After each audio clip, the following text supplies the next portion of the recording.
مٹکے تک کے جا کر کبھی مجھے گلاس میں پانی لینے کی ضرورت نہیں پڑی. تو کچھ لوگ میرے پاس میں فورن کے آئے تھے تو انہوں نے دیکھے کہ جیسی میں گھسا گھر میں تو فوراً پانی حاضر ہو گیا. تو وہ ہنسنے لگے. میں نے کہا بھائی ہنس کیوں رہے ہو؟ کہا کہ مفتی صاحب آپ بڑے خوش نصیب ہو. میں نے کہا بھائی خوش نصیب کس بات کی؟ تو کہا کہ بھیا فورن میں بچے ہم کو سنبھالنا پڑتے ہیں. نہیں سمجھتے آپ؟ اور فورن میں سیلف سروس. نہیں سمجھے؟ کون سی سروس؟ Self service. زیادہ ٹینشن دیا تو وہ پاسپورٹ بھی لے لیتی اور لاک مار کر. ارے کچھ سمجھے، ارے کچھ سمجھے بھائی.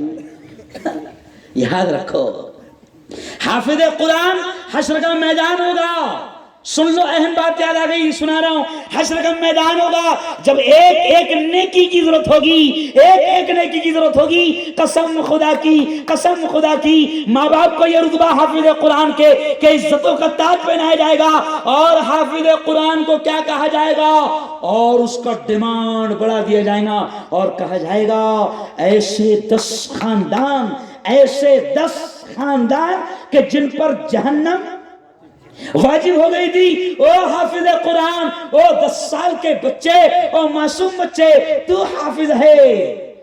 تیرے خاندان 10 خاندانوں میں سے تو جس کو کہے گا جہنم سے اس کو آزاد کیا جائے گا اور جنت کا اس کو حقدار بنایا جائے گا. بتاؤ میرے بھائی، جو اتنا اونچا مقام کبھی دنیا میں کسی کو ملا ہے؟ ارے بولو نا. ہاں کیوں؟ اور میں تو ہنستے ہنستے کہتا ہوں کہ جب حشر کا میدان ہوگا ماں باپ کو نیکی کی ضرورت ہوگی. اب کسی باپ کے 5 بیٹے تھے، ایک تھا انجینئر، ایک تھا پروفیسر، ایک تھا ڈاکٹر، ایک تھا وکیل، ایک تھا پولیس والا. اب ڈاکٹر کو بنانے کے لیے 20 لاکھ روپے ڈونیشن دیا تھا، 20 لاکھ بھر کے ڈاکٹر بنایا. اور پھر ٹیچر کو 10 لاکھ رشوت دے کر نوکری پر لگایا. اب ماں باپ جو بچوں کو ڈاکٹر لاکھوں روپے خرچہ کر کے بنایا تھا، اب باپ پوچھے گے، ماں دیکھے گی، باپ دیکھے گا. حشر کے میدان میں ایک نیکی کی ضرورت ہے. اب باپ چلائے گا کہاں ہے میرا ڈاکٹر؟ نہیں سمجھا؟ ارے کچھ سمجھے؟ دور دور تک کے ڈاکٹر صاحب، ارے بولو نا، نظر نہیں آئیں گے. کہاں ہے میرا ٹیچر؟ 10 لاکھ دیا تھا، کوئی نظر نہیں آئے گا. ہاں وہاں ساتھ ملے گا کس کا؟ ارے بولو، حافظ قرآن کا. میں میری بات بتا رہا ہوں. جب میرے ابا نے جب مدرسے میں پڑھانے کے لیے ڈالے، کہنا بھی اچھا نہیں لگتا، تو میرے خاندان کے کچھ لوگ، قریبی لوگ میرے باپ کو آ کر سمجھانے لگے کہ عبد القدیر بچے کو مدرسے میں پڑھائے گا، کیا بنے گا؟ عالم بن کر، حافظ بن کر، مفتی بن کر کیا کرے گا؟ امام بنے گا. تجھے معلوم نہیں اپنے امام صاحب کا حال؟ نہیں سمجھا؟ ہاں لیکن یہ بچے حافظ جو بیٹھے نا، دیکھو بڑا مزہ آ رہا. پیارے بچوں، اب میں تم سے بھی کہہ رہا ہوں کہ کبھی کبھی کیا ہوتا، میں نے مولانا کو بولا کہ مدرسے کے بچوں کو لانا. دارالعلوم میں بھی ایسے ہوا، جوگواڑ میں بھی ایسے ہوا، اپنے گودرا میں بھی ایسے ہوا کہ مدرسے کے بچوں کو لایا گیا.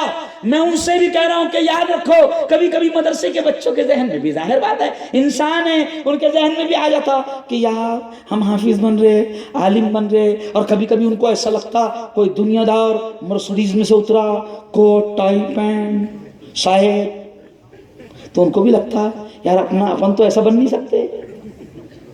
کیا بھائی؟ پیارے بچوں یاد رکھو، ان کی کوئی حیثیت نہیں ہے. یاد رکھو، یہ دنیا دار، یہ دنیا کی تعلیم کے سیکھنے والے، میں کلیئر کہہ رہا ہوں کہ آخرت کے اعتبار سے اس علم کی جو صرف دنیا کمانے کا علم تھا، نوٹ بنانے کا علم تھا، اس کی آخرت کے اعتبار سے کوئی حیثیت نہیں. میرے نبی نے، معصوم بچوں سن لو، میرے نبی نے یہ کہا کہ حافظ سے کہا جائے گا جنت کی سیڑھیاں چلتا جا.